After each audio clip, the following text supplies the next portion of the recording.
di mana Allah Subhanahu wa taala berfirman, "Hurrimat 'alaikum ummahatukum."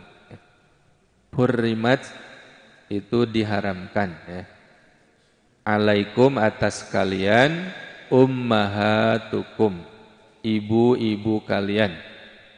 Nah ya, di sini adalah diharamkan untuk dinikahi ya, ataupun menikahi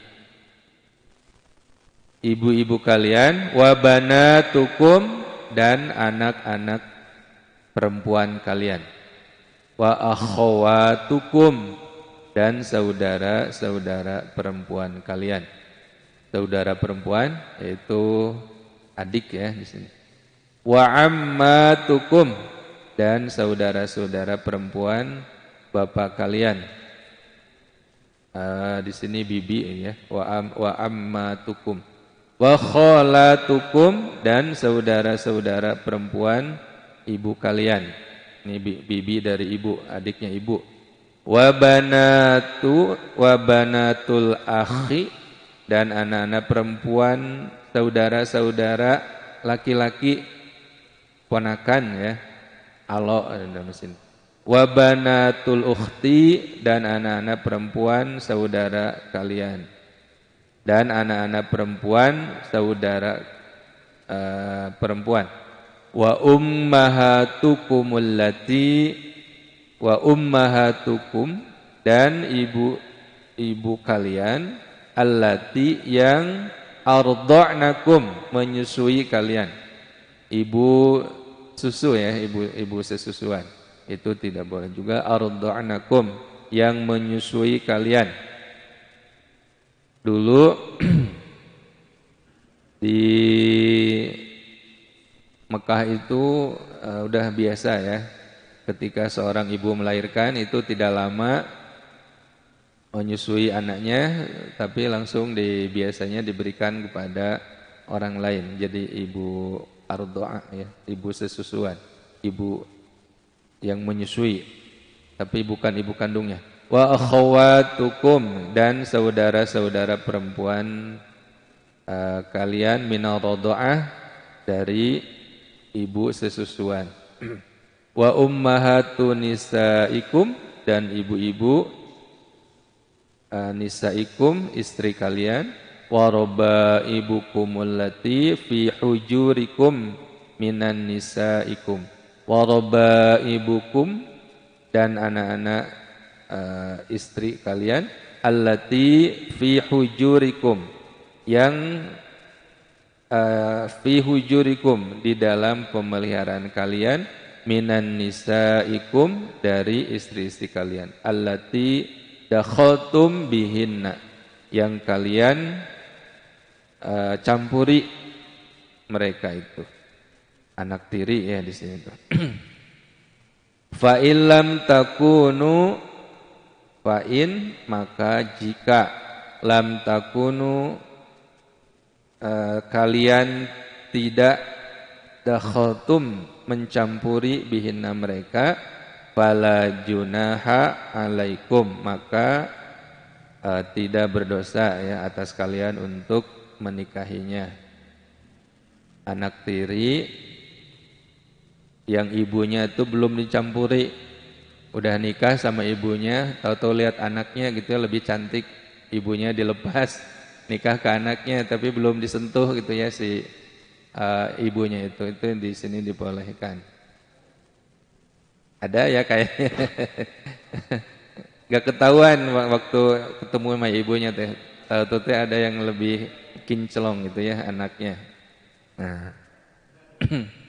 Wa an tajma'u bainal ukhtain illa ma qad talab, dan juga di sini dilarang bahwa kalian itu mengumpulkan, antajma'u mengumpulkan bainal ukhtain dua saudara ya, dua perempuan bersaudara, illa maqad salaf kecuali apa yang terjadi di masa lampau, menikahi dua perempuan adik kakak itu ya sekaligus Itu juga dilarang.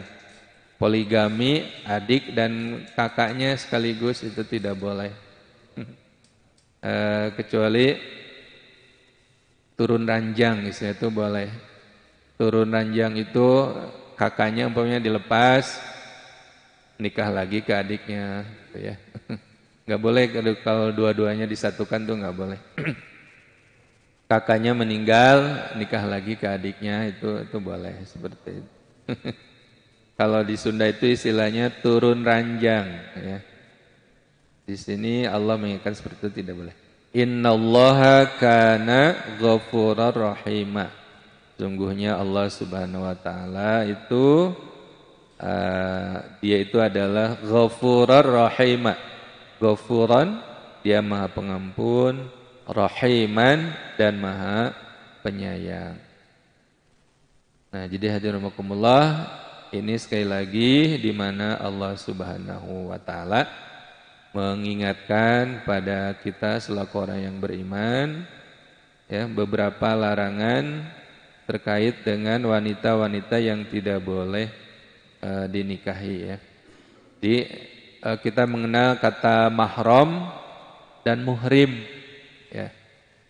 Hanya kita kadang-kadang penerapannya agak suka keliru ya. Kalau dalam kebiasaan sehari-hari kita menyebutnya teh muhrim gitu ya.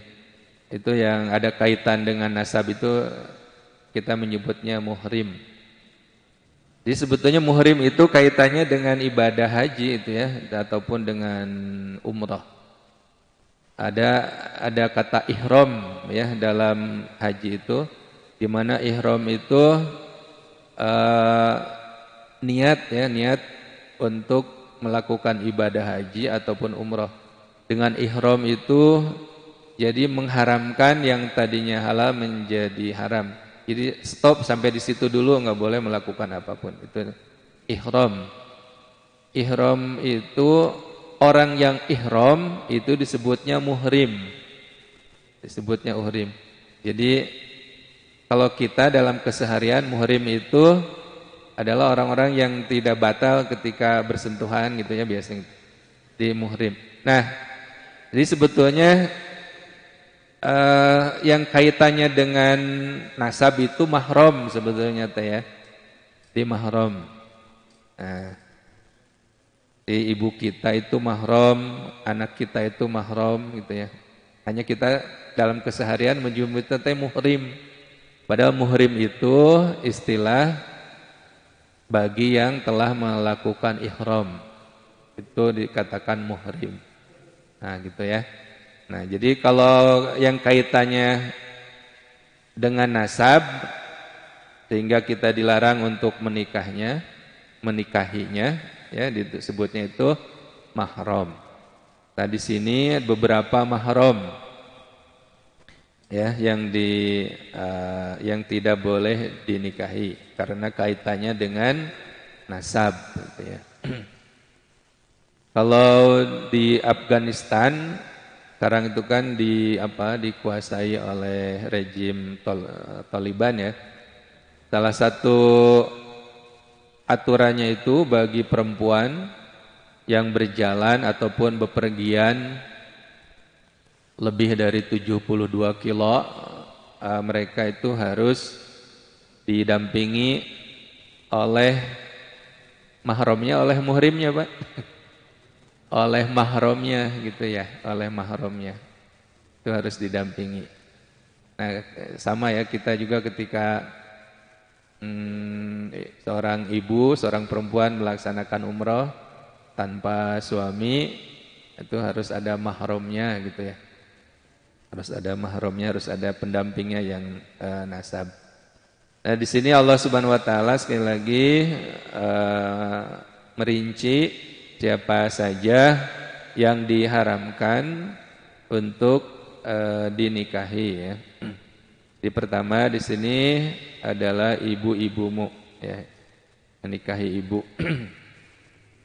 Kemudian nenek dari pihak ayah maupun ibu ya, neneknya masih muda dinikahi sama cucunya sama anaknya itu nggak boleh. Anak-anak kemudian anak-anak perempuan ya, bagaimanapun sayangnya, bagaimanapun cintanya pada anak sendiri itu tidak boleh. Termasuk kepada cucu ya, cucu perempuan. Begitupun saudara-saudara kandung ya, yang perempuan,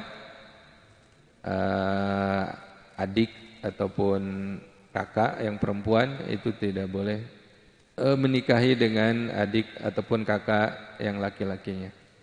Baik itu seayah maupun seibu ya, itu tidak boleh. Juga paman ya, paman saudara-saudara bapamu dan juga kakek-kakek yang dari perempuan. Juga bibi ya, paman, bibi itu tidak boleh untuk dinikahi, dan juga anak-anak perempuan dari saudara-saudara laki-laki maupun yang dari saudara-saudara perempuan, ya, ponakan.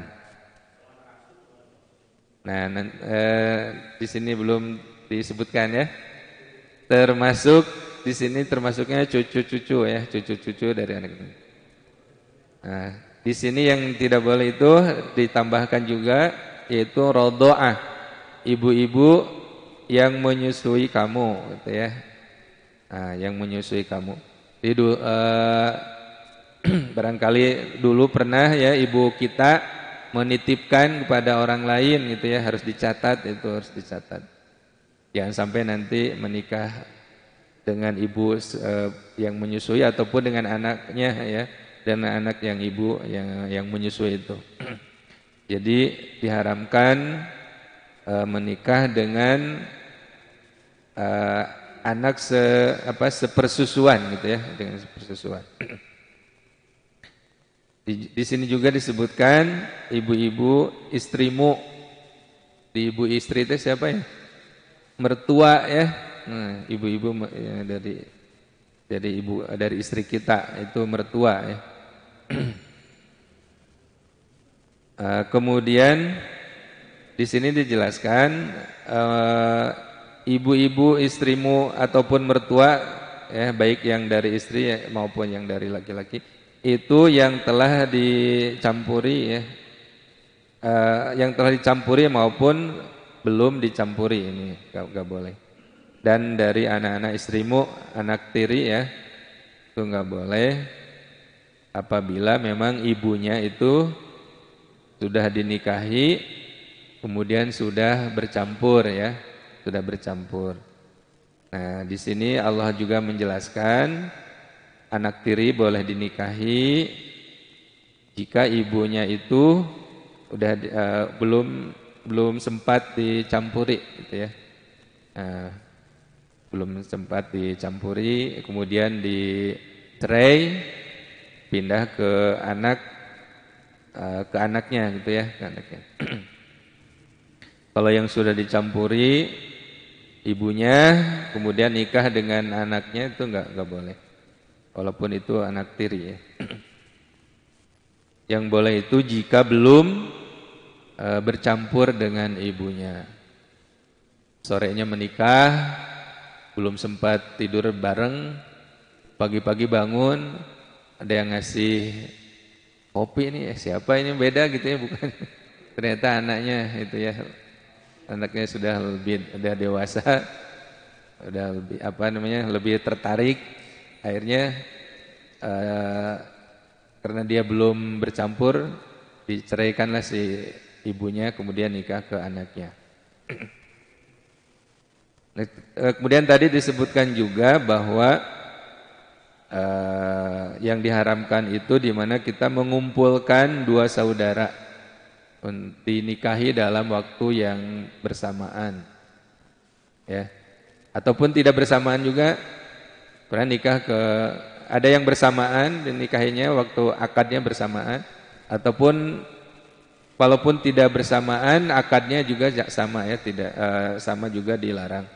Kalau mengumpulkan dua saudara adik kakak dinikahi gitu ya, ini harus salah satunya dilepas dulu ya, baik itu meninggal ataupun memang dicerai. Nah, terkait dengan anak asuh, Anak asuh itu hadirin rahimakumullah itu tidak termasuk mahram ya. Tidak termasuk ke mahram. Jadi itu diperbolehkan. Di anak asuh itu pertama boleh dinikahi. Yang kedua itu tidak berhak untuk mendapatkan waris ya. Anak asuh, anak angkat gitu ya. Walaupun diurus dari kecil ya, dia itu boleh untuk dinikahi ya. Karena anak asuh itu tidak ada kalau memang tidak ada kaitan dengan nasab ya, tidak termasuk di sini anak angkatnya. Kalau anak angkatnya anak adik kita ya, Allah itu ya, ataupun ponakan kita urus ya, itu termasuk kepada mahram itu mah ya. Kalau orang lain tidak ada hubungan apapun, tidak ada hubungan nasab ataupun nasabnya sudah jauh, udah beberapa generasi gitu ya, itu nampaknya itu boleh untuk dinikahi. Ini terkait anak asuh ataupun anak angkat itu berkaitan dengan apa yang telah terjadi di masa Rasulullah. Zaid bin Harithah itu merupakan anak angkat Rasulullah itu ya. Sehingga Rasulullah itu berniat untuk mewarisi hartanya kepada dia gitu ya. Bahkan suatu saat Rasulullah pernah dicemooh gitu ya oleh kafir Quraisy, di mana istri dari Zaid bin Harithah itu, mantan istri Zaid bin Harithah itu dinikahi oleh Rasulullah gitu ya. Nah, ini sebetulnya ingin menampakkan bahwa anak angkat itu tidak ada apa-apanya gitu ya, tidak ada hubungan nasab. Sehingga mantan istrinya pun itu boleh dinikahi gitu ya. Nah, kalau mantan istri anak kita kan nggak boleh itu ya, anak yang ada kaitan dengan nasab. Ini jadi untuk anak angkat di dalam Islam ya, walaupun sudah proses kependudukan, sudah dinasabkan gitu ya. Kan kadang-kadang ada ya yang orang tuanya itu disebutkan di situ ayah angkatnya itu. Nah, makanya ketika kita mengangkat anak, hati-hati ketika sudah dewasa gitu ya, sudah berada di lingkungan kita. Karena itu ada batas mahramnya gitu ya, ada batas mahram. Jangan sampai kalau kita lihat di TV itu ya, siapa tuh yang artis ngangkat anak ya, itu salah satunya ya, sehingga dia berpelukan berapa gitu ya, itu kan bukan muhrim gitu ya, bukan mahram. Nah, itu tidak boleh seperti itu.